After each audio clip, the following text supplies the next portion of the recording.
Karena ketika orang lebih banyak fokus pada perbaikan jiwa, secara otomatis jasadnya banyak berubah, baik dari sisi kesehatan maupun dari sisi perilaku, mimik wajah, cara berbicara, cara mereaksi akan sering berubah seiring dengan perubahan jiwanya.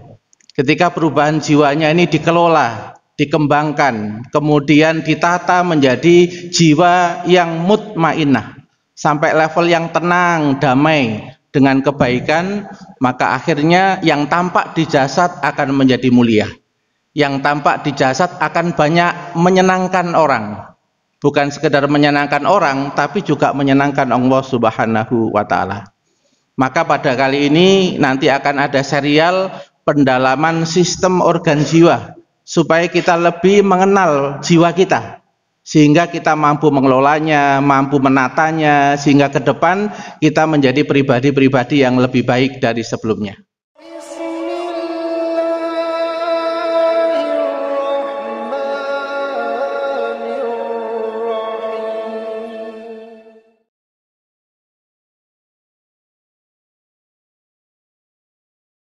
Assalamualaikum warahmatullahi wabarakatuh.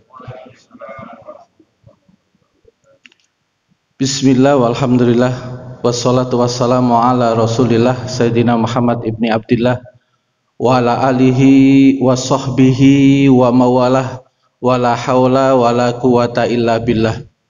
Subhanaka la ilma lana illa ma'allamtana innaka antal alimul hakim.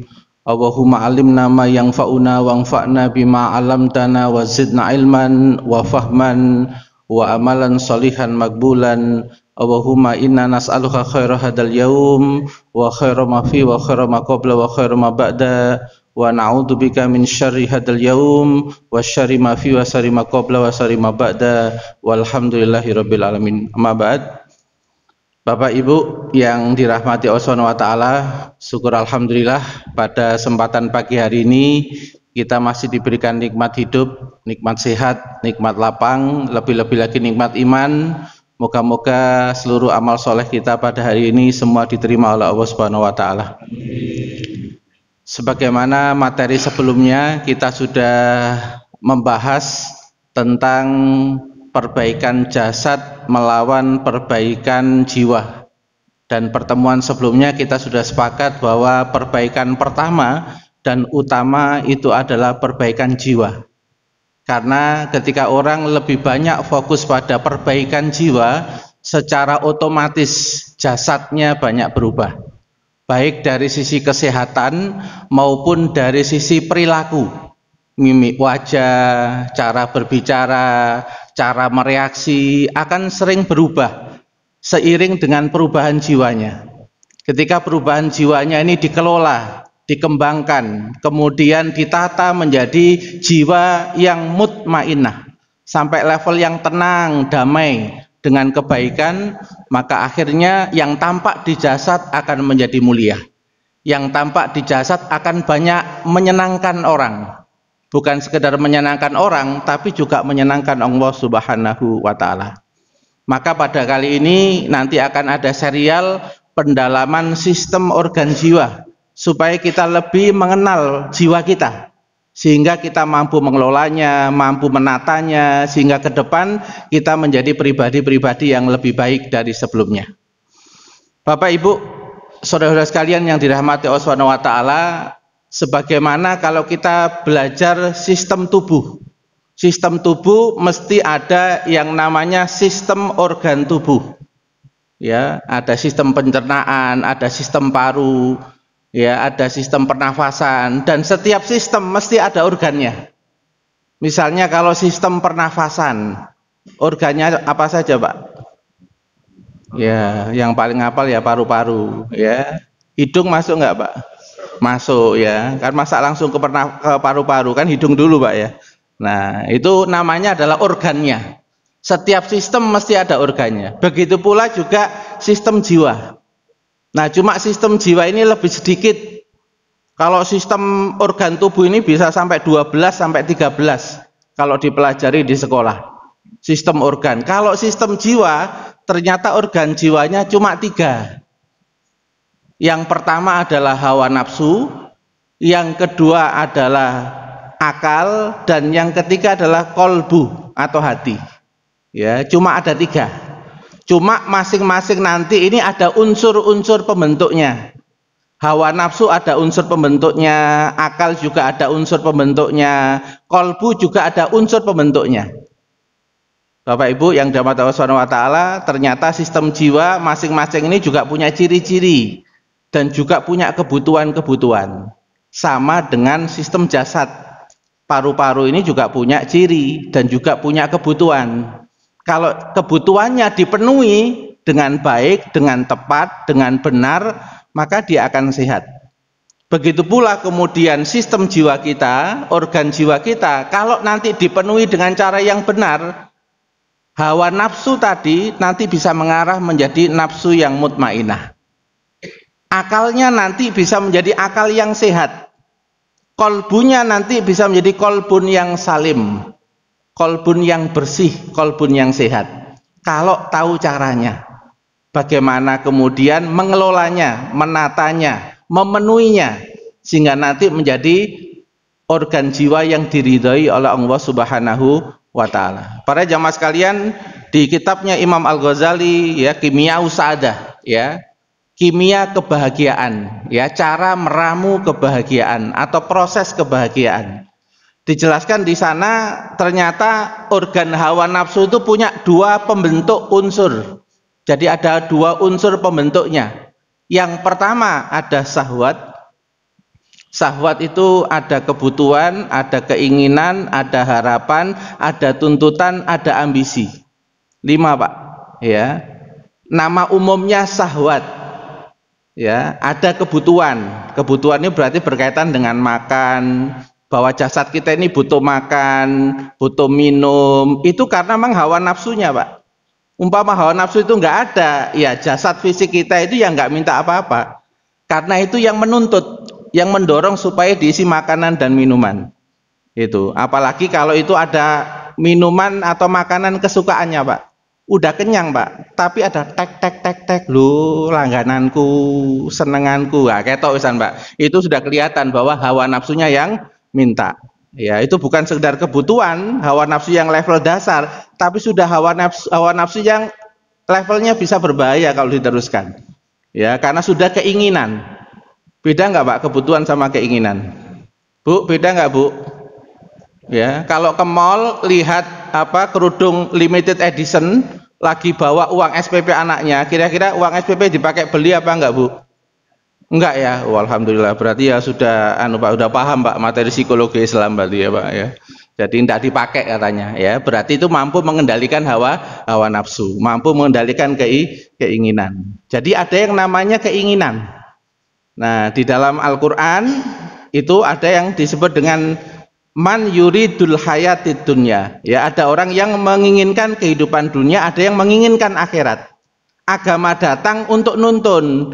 Kalau kamu punya keinginan, jangan semata-mata ingin dunia saja. Karena dunia itu cuma sementara.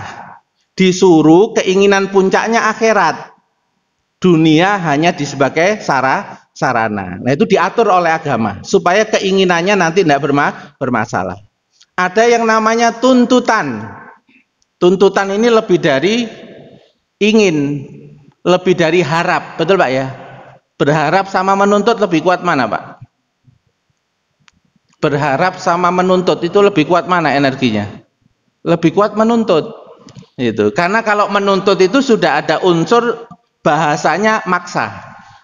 Ya, kalau nggak dipenuhi ini bisa muncul, kalau nggak bisa terima Pak. Bisa muncul unsur kedua dari hawa nafsu yang namanya ghadab, emosi. Ya. Jadi simpel sebenarnya hawa nafsu itu unsurnya cuma 2.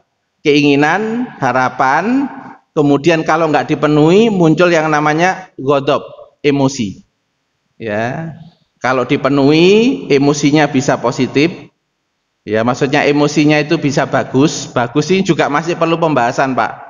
Ya, ada orang itu dipenuhi terus kemudian bahagia, cuma bahagianya berlebihan. Itu pun juga bisa masuk masih hawa nafsu.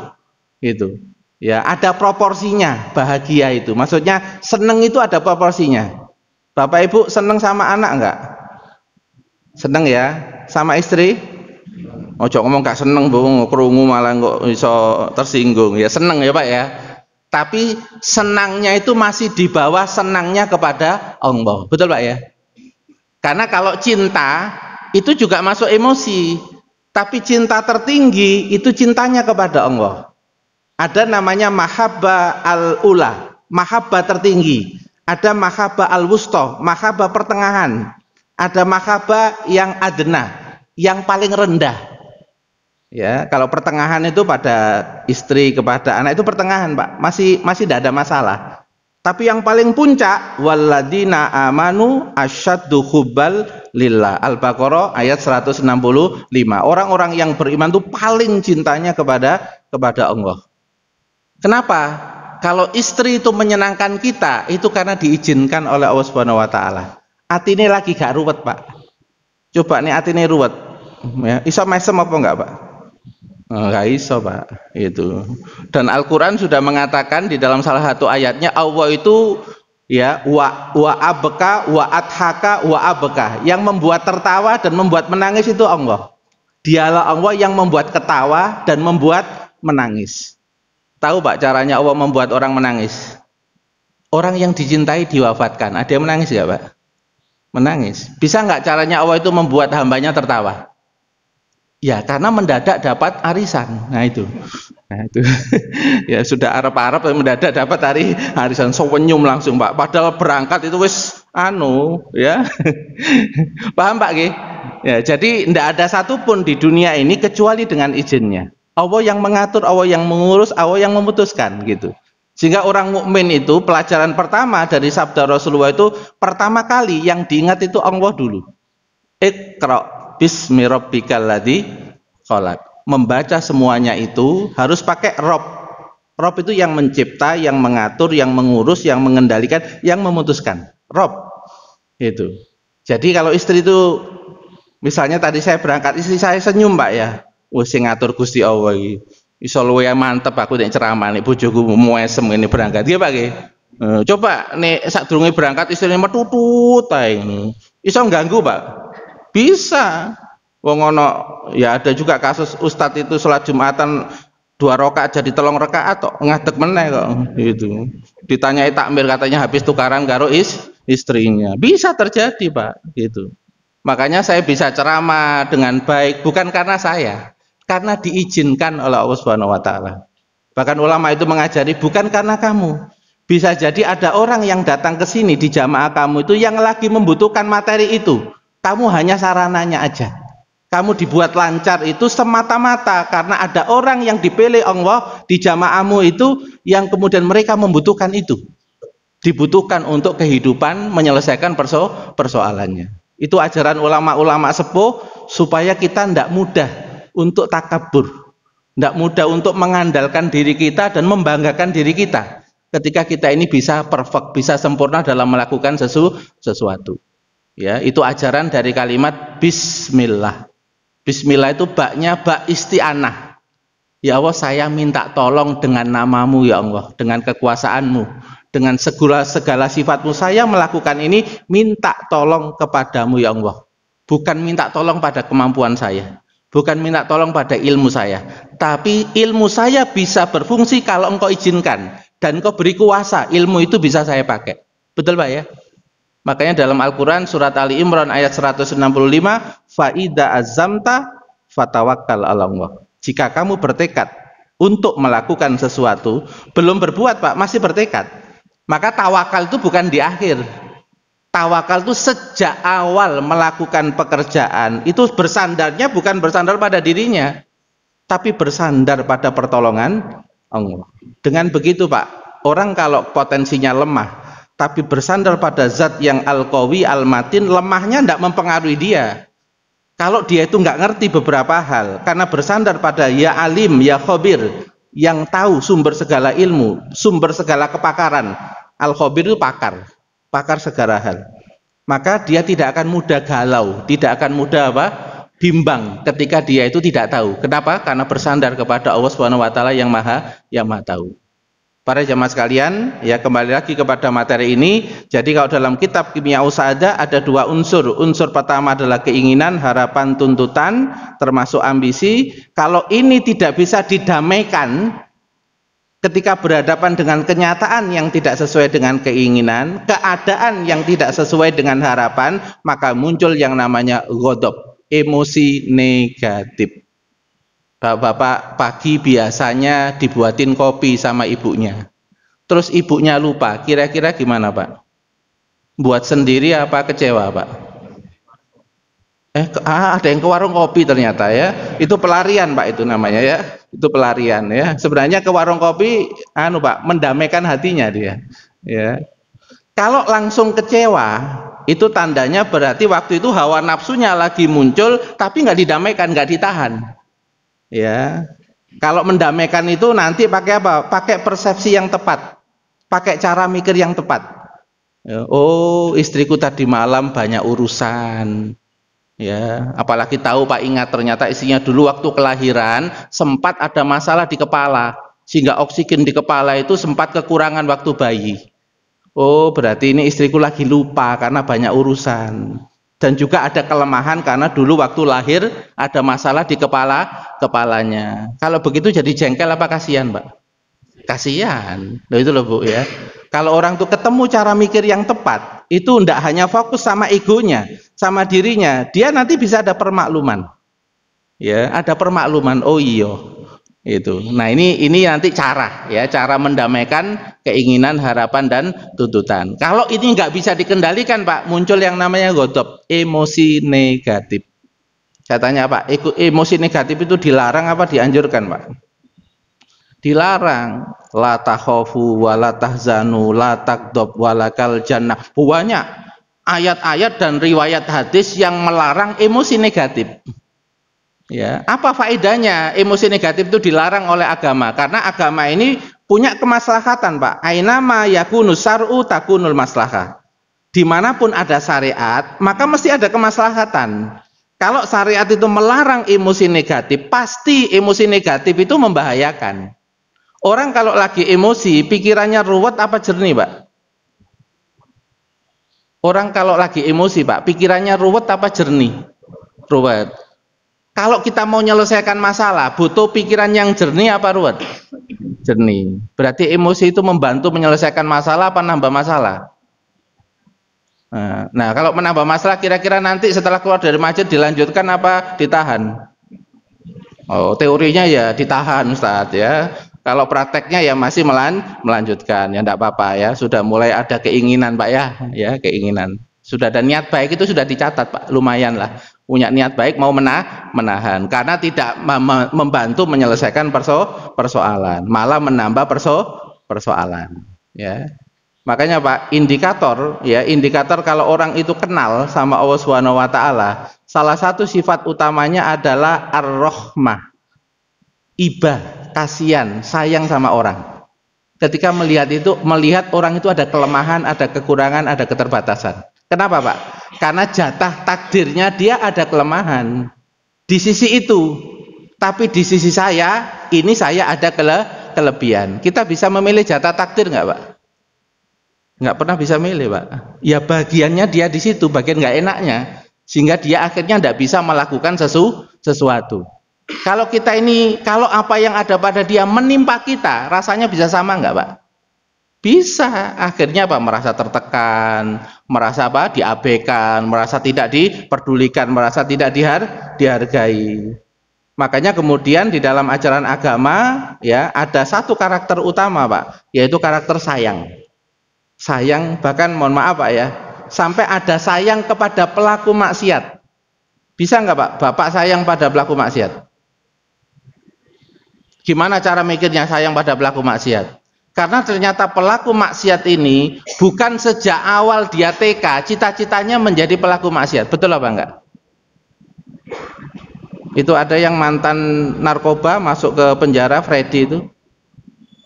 Kegelapan sampai 20 tahun atau 30 tahun. Tapi ketika masuk penjara ketemu ustadz yang ngerti jiwa, hatinya terkena. Akhirnya taubatan nasuha. Ketika dihukum mati dalam keadaan yang sudah taubatan nasuha. Saya tanya Pak, Kalau ending seseorang, meskipun yang kemarin itu 30 tahun jelek Pak, tapi 2 tahun di penjara, taubatan nasuha dan memperbaiki diri, orang ini su'ul khotimah atau husnul khotimah? Husnul khotimah. Itu. Ini yang disebutkan di dalam sabda Nabi, idza aradallahu bi abdi khairan, jika Allah menghendaki seorang hamba menjadi hamba yang baik, liyuwafiqa amal sholih qabla mauti. Dia dimudahkan amal soleh sebelum detik-detik wafatnya. 30 tahun terus dia tobatan nasuha, at-taib kaman la dambalah. Orang yang bertobat seperti orang yang sudah nggak punya dosa sama sekali. Ya, cuma kalau manusia kan sing dealing yang elek Pak. Iya Pak ya. Padahal kalau Allah itu, kalau jeleknya dulu sudah saya hapus, itu seperti di pengadilan arsip hilang, searsip-arsip hilang. Betul? Tapi kalau salah di dunia, arsipnya masih ada Pak di pengadilan? Masih ada. Ya. Maka ada istilah afuun karim. Kalau Allah itu sudah afuun, itu searsip-arsipnya jelek kita, itu sudah dihapus juga. Umpama rekamannya itu termasuk sudah dihapus Pak sama Allah Subhanahu wa taala. Itu loh Pak, baiknya Allah Subhanahu wa taala. Tapi nek menungso kan enggak gitu Pak. Kon biyen kan ngene. Nah, tapi kan aku gak ngono. Iya, tapi kon biyen kan pernah ngene. Iya Bu, pernah dengar gitu ya? Lah itu berarti gurung makrifatuh Bu ya. Gurung kenal karo Gusti Allah ya. Sek ngeling-eling eleke uwong. Berarti nang atine iku sik ana uwong. Nggih Pak nggih. Nek atine ana uwong mesti mbuleti Pak. Orang itu kalau hatinya diisi sama makhluk mesti mbuleti dalam hidup. Padahal hati itu miliknya siapa? Miliknya Allah. Dan hati itu hanya diisi dengan apa? Menghadap kepada Allah, menghadap kepada kebaikannya, menghadap kepada kehebatannya, menghadap pada kesempurnaannya. Sehingga ketika menjalani hidup, kalau hatinya diisi dengan begitu, kalau diisi dengan kesempurnaan Allah, maka dia tetap optimis Pak, meskipun darurat. Karena saya bersama dengan zat yang maha sempurna, zat yang maha hebat. Kalau dia dalam keadaan terpuruk, melakukan kesalahan, karena ingat kebaikan Allah, kalau Allah itu memaafkan hambanya itu nggak lihat-lihat jumlah kesalahannya, kira-kira kalau dia salah Pak, tetap punya optimis nggak Pak, diampuni Pak? Punya, ya, dan tidak terlalu lama baperan. Ya, ada nggak Pak orang itu dosa, mari ngono mengurung diri sak minggu, ada nggak Pak? Ya, ada. Padahal kalau dia itu astagfirullahaladzim, kalau yakin Allah itu mengampun, langsung dia amal soleh. Itu. Karena Allah itu beda dengan makhluknya. Karena kalau makhluknya itu suka undat, masih suka lihat-lihat yang masalah lalu. Kalau Allah itu tidak begitu. Kamu kemarin salah, sekarang minta maaf, tak ampuni, sekarang berbuat baik tak nilai. Kira-kira kalau lihat Allah seperti ini gimana Pak rasanya kita? Seneng banget Pak. Punya Rob yang seperti ini seneng banget. Ya, Rob yang kemudian ngertiin kita, ya, memahami kita, bahkan banyak permaklumannya pada kita. Ya, ghufronaka. Ya, banyak memberikan maaf kepada kita. Itu. Bahkan kalau kita ini dapat musibah Pak, kalau minta diringankan boleh nggak Pak? Boleh. Robbana wala tuhamilna malato kotala nabi, ya Allah jangan kau berikan beban yang di luar kemampuan kami. Ya itu pada karo murid ngomong guru nih, Pak Guru nek ngekei soal aja angel-angel poo. Nggih Bu nggih. Nah, enten Bu model ngono. Tapi ono Pak murid mboten napa-napa guru angel. Kula semerap kok guru apian kok. Tak kerjakno kok tetep api. Nggih Pak nggih. Nah, itu Pak. Itu namanya jiwanya kalau sudah kenal sama Allah. Tenang gitu Pak menjalani hidup. Ya, wala khaufun alaihim walahum yahzanun. Terhadap masa depan yang enggak ada ketakutan, ya, dengan keadaan yang sedang dihadapi tidak ada kekhawatiran gitu. Nah, sistem kerja hawa nafsu Pak. Jadi hawa nafsu itu muncul kalau ada fakta di depan kita, entah suara, entah melihat. Misalnya Bu, tetangga itu masak rawon, baunya ke rumah ibu. Tapi ibu tidak dikasih rawonnya, komentar enggak? Enggak. Oh, berarti hawa nafsunya terlatih ya. Kalau komentar itu berarti hawa nafsunya muncul langsung. Ambune tok. Kono kiriman. Ngene jare mari ngaji, kono kiriman blas nang tonggo. Kayak ambune tok. Ada Bu yang begitu? Di sini nggak ada Pak, ya sebelah mungkin ya sebelah. Masya Allah ya. Itu dari bau Pak, ya. Dari penglihatan bisa nggak muncul hawa nafsu Pak? Bisa. Dari telinga aja bisa muncul hawa nafsu. Jadi fakta yang ditangkap termasuk memori ingatan kita yang tersimpan itu juga bisa memunculkan. Nah, sekarang penemuan modern ternyata ada bagian otak di dalam otak manusia itu yang kerjanya untuk ngatur emosi itu. Ya, nama besarnya namanya sistem limbik, kalau organnya yang di dalam otak itu namanya amigdala. Ya, ini penemuan kedokteran sekarang, Pak, sama penemuan psikologi sekarang. Ada bagian otak manusia itu yang bekerja ngurusi emosi. Ya, apakah kalau ada sesuatu saya itu langsung ke depan, apa saya lari? Saya itu kemudian mendekat atau kemudian saya menjauh? Atau saya itu senang, saya kecewa? Nah, itu kata para pakarnya, itu salah satu organnya namanya amigdala. Itu. Jadi amigdala itu bisa bergetar, Pak, kalau takut. Bisa cemas kalau takut di dalam otak manusia itu. Nah, itu nanti bisa dilatih supaya getarannya tidak tinggi dengan cara apa? Dengan cara menahan. Ya, latihannya disebut dengan sober, latihan yang lain disebut dengan as-saum, karena saum itu bagian dari sabar. Ya, menahan. Ketika ada keinginan tidak langsung responsif atau reaktif, nggak langsung reaktif, tapi dilihat dulu, tahan dulu. Ya, kenapa begitu? Karena hawa nafsu itu organ jiwa manusia yang paling cepat merespon. Akal itu masih butuh waktu, Pak. Akal itu, Pak. Kalau hawa nafsu itu sepersekian detik langsung dia yang jalan. Ya. Nah, ini kalau kita pahami apa, Pak? Ketika kita ini memahami yang namanya ciri-ciri hawa nafsu. Ya, kalau ada dengar kabar dari pesantren, Bu, anaknya ada masalah, kaget apa mboten? Hah, masalah? Ya, ini Pak, ya.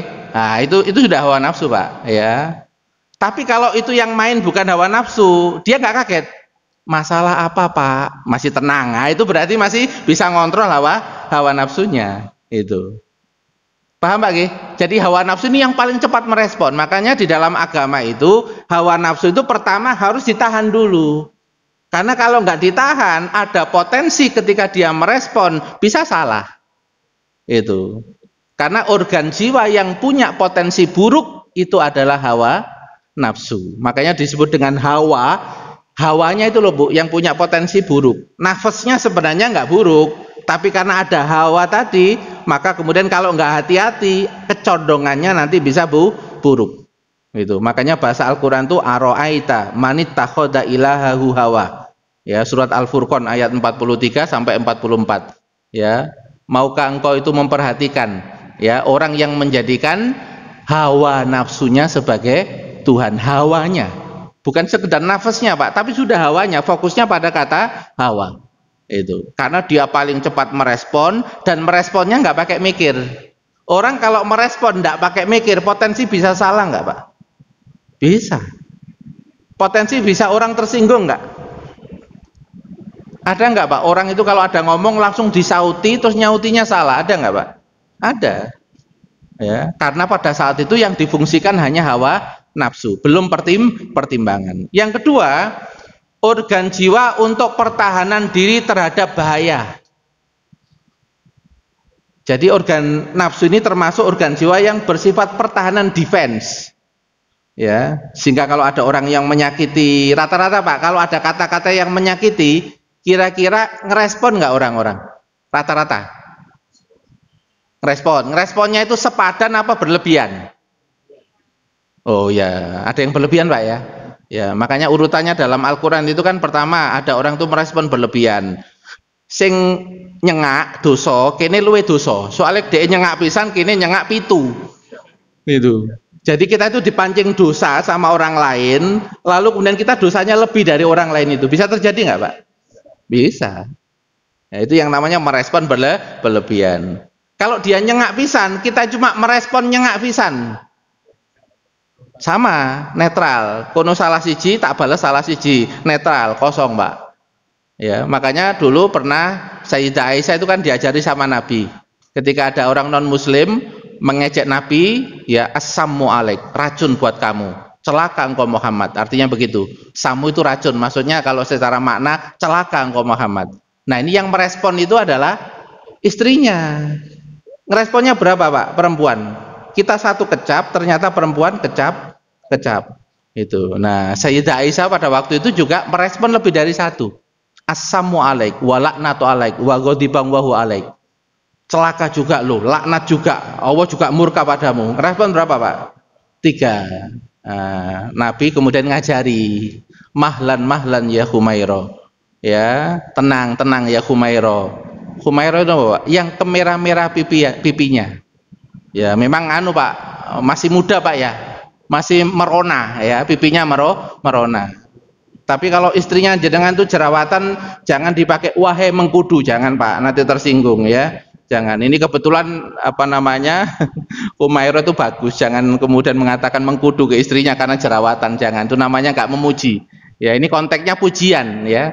Orang itu kalau lagi emosi Pak, itu ndak bisa pakai kata negatif, harus pakai kata yang positif. Nabi juga begitu pola komunikasinya, kalau lagi emosi Nabi pakai bahasa yang positif, ya Humairah, dengan pujian gitu. Mohon maaf Pak, wong nek wis morang-muring Pak, terus sampean panggil Pak ya, jenengan panggil dengan kata-kata yang ndak enak, tambah morang-muring apa tambah lemes? Tambah morang-muring ya. Ini kan kita belajar ya Pak ya, dari cara Nabi ya berkomunikasi dengan setiap karakter. Nah akhirnya apa? Kalau ada orang mengatakan begitu, jawab aja alaik, celaka engkau Muhammad, lu juga. Nah gitu, alaik itu lu juga gitu. Jadi satu dibales satu, maksudnya Pak, minimal gak dosa, minimal gak dosa, karena kalau berlebihan dapat dosa. Itu lebih baik lagi menahan, lebih baik lagi Pak. Cuma orang itu kalau sudah melampaui batas disuruh nahan, kira-kira gimana Pak? Angel ya. Ini kan kalau kita perhatiin Nabi ini kan juga ngajari orang itu kan pas Pak, proporsional ya, minimal gak dosa lah gitu. Meskipun dia nyolot tapi nyolotnya masih sepadan. Memang lebih ideal apa? Menahan. Tapi kalau langsung menahan ya rada angel Pak, rata-rata. Biasanya ibu-ibu itu kecap-kecap ping selawe, minimal hari ini nahan ping 10 ae ya Bu ya. Itu ojo langsung gak blas malah gak kerja deh Pak, ngeder gini Pak. Karena apa? Capek ya. Semua itu ada tahapannya. Yang ketiga, nafsu ini bersifat bodoh. Bodoh itu kalau dia itu merespon, dia nggak pakai ilmu. Liar itu maksudnya apa? Nggak terkendali nanti Pak. Ya, orang itu kalau sudah punya keinginan terus tidak bisa dikendalikan, muncul emosinya agak terkendali, itu tandanya berarti hawa nafsunya ini yang lagi mendominasi ya. Kedua, yang ketiga, kanak-kanak itu ya kayak anak cilik, cara meresponnya itu seperti anak kecil. Ini kemarin saya dapat cerita, ada di suatu tempat itu mau ngadakan pengajian Pak. Nah waktu ngadakan pengajian itu kan nyampaikan surat kepada warga untuk persetujuan gitu. Nah itu lama sudah disetujui, termasuk oleh satu rumah Pak. Satu rumah itu sudah diwakili oleh satu orang. Nah ternyata yang punya rumah itu tinggalnya di tempat yang lain, baru tahu kalau ada pengajian. Terus dia ngomong, gak setuju aku, diterusno pengajian, geger gitu. Nah ini orang yang sudah umur 40 tahun ke atas Pak gitu. Ternyata problemnya apa? Problemnya karena aku gak dimintai izin dulu gitu. Ya ternyata kalau dicek riwayatnya, ini dulu pas zaman Belanda termasuk mantri, orang terhormat ya, semacam Raden lah Pak gitu ya. Dan sejak dulu memang dihormati, cuma semakin lama semakin gak dihormati ya, soalnya pamornya mulai hilang ke anak-anaknya bawahnya itu. Nah tapi secara alam bawah sadar yang terinstal di dalamnya, dia tetap orang yang harus dihormati, dia nggak bisa mengendalikan itu Pak. Jadi kalau ada acara di kampung kok gak izin aku, padahal yo gak RT, yo gak RW, yo gak lurah, pemane camat ora itu. Nah itu yang dinamakan kekanak-kanakan tuh bisa muncul. Kok gak dikandani sih gitu ya. Ini hawa nafsu Pak. Dan ini kenapa bisa begini? Karena jiwanya nggak terbina ya, jiwanya nggak terbina ya. Ada kasus klien kami yang Dia itu sejak kecil dipuji sama ayahnya. Awakmu hebat, nomor 1, juara terus. Memang juara terus Pak, itu. Nah, tapi ayahnya ini kurang satu, kurang mengimbangi dengan tawadu. Ya, mengajari untuk merendah. Ya, mengajari untuk bisa menerima kalau ada orang lain yang bisa lebih dari dia. Aspek itunya nggak dikuatkan sama ayahnya. Sehingga yang muncul apa Pak? Sekalipun dia umurnya sampai 40 tahun, 45 tahun, dia itu kalau ada yang nyaingi rasanya coba wengkel gak karu-karuan. Itu berarti apa? Penanaman ketika mentreatment hawa nafsunya ada yang nggak pas.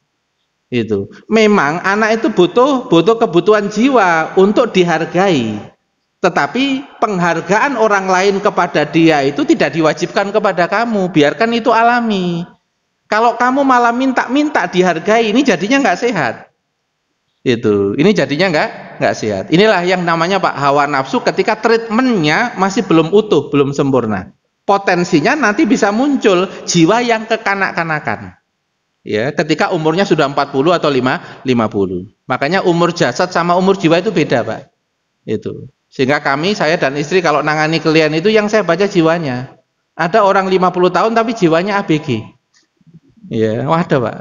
Sedangkan saya dolen nandi ngono. Ya, istrine iku wis urusana dhewe. Aku karo kanca-kancaku sik hore-hore iki. Wis urusane dhewe nang omah gitu. Ternyata dulu apa, Bu? Masa lalunya ketika remaja, kurang perhatian, jarang pergaulan. Nah, setelah besar dia sukses, dia bisa aktualisasi, Pak, gitu. Loh itu loh Pak, orang tertekan dalam kebutuhan jiwanya tapi tidak ada persepsi yang benar, ini jadinya nanti di kehidupan berikutnya ada problem itu. Nah, nangani yang seperti ini ada tekniknya, kalau dia itu ditekan dan dilawan, dimarahi, nggak sembuh dia Pak. Itu yang bisa nangani dia adalah orang yang bisa membuat nyaman dengan dia dulu. Makanya di dalam kalau kita mentreatment orang, kalau kita secara personal mau mentreatment orang, kita pastikan orang itu nyaman dulu dengan kita. Jangan tausiah dulu. Ya, sama dengan anak Pak, anak ABG sekarang, distraktnya banyak Pak. Ya, toksiknya banyak ini remaja-remaja nih di media elektronik, medsos, macam-macam banyak tarikannya. Nah, dia itu lagi bingung posisinya karena nggak bisa ngerti yang benar tuh kayak apa. Kalau ini nggak dimengerti, nggak diberi kesempatan menyampaikan pendapat, hanya dituntut saja, ruwet ini Pak jiwanya anak remaja ini. Itu. Kalau ruwet, terus orang tuanya nggak bisa dekat, nggak ada bonding, nggak ada ikatan yang kuat, larinya keluar. Dan kalau larinya keluar, ketemu macam-macam di luar. Itu. Makanya dalam bahasa agama itu, kalau dengan anak yang seperti ini, tahapan pertama adalah apa? Didekati dulu. Kebutuhannya apa sih sebenarnya? Ya. Makanya ada seorang ustadz itu yang punya anak Pak di pesantren, ya. Dan di pesantren itu kan nggak mesti bersih toh Pak, ya. Karena yang masuk pesantren ini juga kadang-kadang ada anak-anak yang nggak bisa dihandle sama orang tuanya, masuk di pesantren. Nah, ustadz ini pengen ngerti terpengaruh nggak anak saya itu dengan anak-anak yang begitu. Tahu nggak Pak caranya bapaknya ini? Ketika pulang dari pesantrennya dipijet Pak karo minyak Pak dilusi tapi karo diinterogasi. Tapi yo dienak-enakno Pak mijete. Ya apa nak? Enak ta iki? Iki yo enak yo. Enak. Sing iki enak pegel yo awakmu yo. Pegel lah baru diinterogasi Bu sama bapaknya. Koncoe sapa ae? Nek iku sing jenenge iku ya apa dek iku? Metu kabeh Pak. Dienak-enakno. Nggih Mas nggih. Makanya sampai nek dipijet karo istrine kok dinakno sampean takoni, "Mas, duwite nang ndi ae?" Iku sampean diinterogasi. Kudu hati-hati ya. Nggih. Nggih, cek santai Pak nggih. Isu-isu kok wis metutut nggih. Ya Bu nggih, jadi begitu, tekniknya begitu. Jadi harus didamaikan dulu ya. Kemudian bisa ditreatment ya. Hawa nafsu yang potensinya liar, kekanak-kanakan, bodoh itu bisa ditreatment dengan apa? Ditahan. Ada nanti latihan nahan. Kalau dalam agama namanya as-sabru sama as-saum. Ada nanti yang artinya dikendalikan. Setelah ditahan, dikendalikan untuk tahu arah yang benar. Tahu niat yang benar, tahu tujuan yang benar, tahu target yang benar. Dengan apa? Diajari nanti caranya, dikasih ilmu-ilmu untuk nuntun dia. Jadi hawa nafsu tidak bergerak sendiri, tapi nanti akalnya dimainkan, Pak. Untuk ngasih apa? Untuk ngasih omongan kepada hawa nafsu itu. Contoh misalnya ibu tadi, ibu lihat tuh yang namanya apa, kerudung yang limited edition. Pengen sih, tapi kan duitnya anakku. Apa maneh wingi pihak sekolah yang ngomong nih gak dibayar, anaknya tak setrap loh Bu. Aku yo sakno karo. Itu namanya akalnya mikir. Ya, akalnya mikir. Berarti akalnya itu bisa apa? Ngasih masukan. Mosok sih aku jadi ibu kok malah mentingno awakku dhewe, mentingno gaya ngene nggih Bu nggih. Anakku malah jadi korban. Itu kan pakai akal, Pak, rasional gitu. Akalnya ngasih masukan. Gitu. Yang jadi masalah, Pak, dalam kehidupan itu ketika orang itu cuma hawa nafsunya aja yang dituruti. Lalu jarang majelis ilmu, jarang ketemu orang soleh, jarang sharing. Ini yang tumbuhnya akhirnya apa? Hawa nafsunya yang dominan, Pak. Ini yang akhirnya jadi orangnya itu munculnya elek. Tapi ini juga masih bisa berubah, Pak. Asal ketemu orang yang tepat.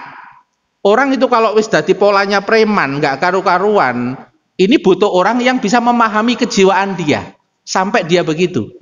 Itu ada tekniknya sendiri, Pak, dalam dan itu juga dilakukan oleh para ulama-ulama. Ya, ulama-ulama Wali Songo dulu, ya, kalau dalam kisah-kisahnya para ulama sepuh itu rata-rata tekniknya begitu. Nek ngatasi wong nakal-nakal itu ono teknike.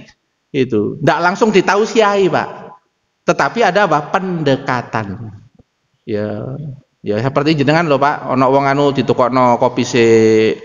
Enak ta kopi ini, kurang iki pisang ngono. Makanya kalau ada orang jelek dengan jenengan, Pak tetangga, kirim mono ya, Pak, terus kirim mono gedang, kok ganti mie, ganti opo, moro-moro kok lah toko-toko nang Mas sampean, Mbak, suwun ya Mbak ya, sampean kok ngerti nih aku butuh. Oh, ternyata kemarin cari perhatian. Nah gitu loh, Pak. Nggih. Insya Allah gitu, Pak, nggih. Moga-moga ini jadi ilmu kita, nggih. Jadi ilmu kita bersama, ya. Yang terakhir bisa ditundukkan oleh aturan dan syariat ya, Pak. Bisa ya, nanti dalam hadis Arba'in An-Nawawi disebutkan salah satu riwayat hadis, la yu'minu ahadukum, tidak sempurna iman di antara kalian sampai apa? Ya, sampai menjadikan hawahu tabaan lima jitubi, sampai menjadikan hawa nafsunya itu tunduk terhadap syariat yang aku bawa. Berarti hawa nafsu ini jadi subjek apa jadi objek, Pak? Posisinya objek, bukan subjek, Pak.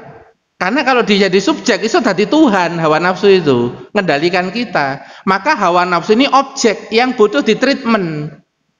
Karena kalau kita nggak ada hawa nafsu ya nggak pengen makan, Pak. Kalau kita nggak ada hawa nafsu ya nggak suka sama perempuan, nggak akan ada nikah. Itu hawa nafsu itu memang disetel, dikasih chip, Pak, di dalam diri kita semuanya. Untuk apa sih? Sebagai ujian buat kita. Nek malaikat itu ono perintah langsung sami'na wa atokna, Pak. Gampang wenteng malaikat, soalnya tidak punya hawa nafsu. Tapi kalau kita ini ada perintah, hawa nafsu nih saya ngadep, ayo apa iki? Angel enggak iki? Abot enggak iki? Ya, seperti Nabi Ibrahim alaihissalam, ketika ada mimpi disuruh menyembelih putranya, ada perbincangan enggak, Pak, dalam dirinya, Pak? Ada perbincangan, memastikan dulu iki tenanan tak Gusti Allah iki. Mosok Gusti Allah kok memerintahkan untuk membunuh, gitu nggih, Pak? Nah, mesti ada pertentangan karena tabiatnya punya fitrah. Allah katanya tidak mendolimi hambanya, kok ini malah disuruh menyembelih. Kan Nabi Ibrahim kan memastikan dulu, tapi karena ini berulang kali ya datang, nah bisa dipastikan ini. Ya wis donga, ya wis salat istikharah, pokoknya wis pakai muawidat lah, Pak, ya. Sudah pakai perlindungan kok mimpinnya padha wae. Dan posisi beliau Nabi, oh berarti ini jenis wahyu ini. Jenis wahyu yang melalui mimpi gitu. Akhirnya beliau ya sudah. Tapi beliau karena yang mau disembelih itu anak ABG, Pak. Pola komunikasinya pola komunikasi ABG, diajak bicara dulu. Meskipun ini perintah Allah. Jadi kan begini, Pak, ada satu syariat ketika ini dikomunikasikan kepada orang, kita harus tahu karakternya orang ini kayak apa. Bukan langsung pokoknya syariat yang ini mau gak mau lakonono. Enggak begitu, Pak, pola dalam agama Islam itu. Tetapi ketika ini ada syariat, orangnya seperti ini, gimana orang yang karakternya seperti ini bisa mudah, ringan, semangat melakukannya. Maka ada yang namanya pendekatan bahasa komunikasi. ketika menyampaikan syariat kepada orang yang karakternya berbeda. Dan itu Nabi mengajarkan, Pak. Nggak semua polanya sama kalau Nabi itu mengajarkan syariat. Ya, polanya juga nggak sama ketika Nabi itu nahi mungkar juga nggak sama. Sesuai dengan situasi dan keadaan. Yang ini perlu, Pak, pemahaman yang lebih luas supaya kita tidak menjadi orang yang kaku dalam penerapan syariat, tapi proporsional dalam penerapan syariat. Makanya kan ditanya ini Nabi Ismail, madataro, fangdur madataro, perhatikan nak, bagaimana pendapatmu? Bapak mah bengi ngimpi dikongkon nyembelih awakmu. Tapi Nabi Ismail kan orang soleh, Pak, calonnya Nabi. Lakukan aja ya, lakukan aja. Moga-moga saya termasuk orang yang sabar, bisa mengendalikan diri, menahan diri. Tapi ini arek saiki yo gak iso jamin, Pak, nek ana wahyu kaya ngono iku. Iso jawab liya, kok gak bapak wae. Kan wis tuwek bapak iku. Pemene wis ubanan wis wayahe. Gak keliru ta Pak mimpine iku. Nek arek saiki Bu bisa begitu ya. Tapi kan ini Nabi Ismail pilihan gitu sebagai contoh yang disampaikan di dalam wahyu. Gitu Pak ya. Ini sekilas supaya kita nanti mendalami apa hawa nafsu, ada ciri-cirinya. Makanya nanti kita akan introspeksi pada diri kita masing-masing. Kalau kadang-kadang kita ini masih muncul kekanak-kanakannya, berarti kita masih butuh mujahadatun nafas. Ya, lebih ekstra lagi. Kalau kita ini muncul banyak yang nggak terkendalinya dalam menjalani kehidupan, ini pun kita berarti masih butuh kerja keras untuk mujahadatun nafas. Ya, insya Allah di pertemuan berikutnya ini masih ada lanjutannya. Ya, lanjutannya nanti adalah ciri-ciri orang dikendalikan hawa nafsunya. Ya, supaya nanti lebih detail Pak mendalami ini, karena ini ngaji jiwa namanya, kenal diri. Orang kalau kenal dirinya nanti menjalani hidup nanti akan lebih gampang, bisa memahami dirinya, bisa memahami orang lain. Ya, dan persoalan paling banyak yang kita hadapi itu adalah apa? Diri dan orang lain, Pak. Nih urusan itu efek kayak urusan itu. Soalnya urusan itu mesti berkaitan dengan orang lain. Itu misalnya di rumah kita buat tim kerja di rumah, bagian nyapu sopo, bagian iki sopo, kan ono istri, ono anak-anak Pak, 5 Pak. Nah 5 anak ini karakternya beda. Itu kalau tahu karakternya masing-masing bisa jadi pawang. Ya, istilah hadis pawang itu koribun, mampu dekat dengan siapapun karakternya. Itu salah satu karakter yang menjadi ciri dia langsung masuk surga, nggak mampir neraka.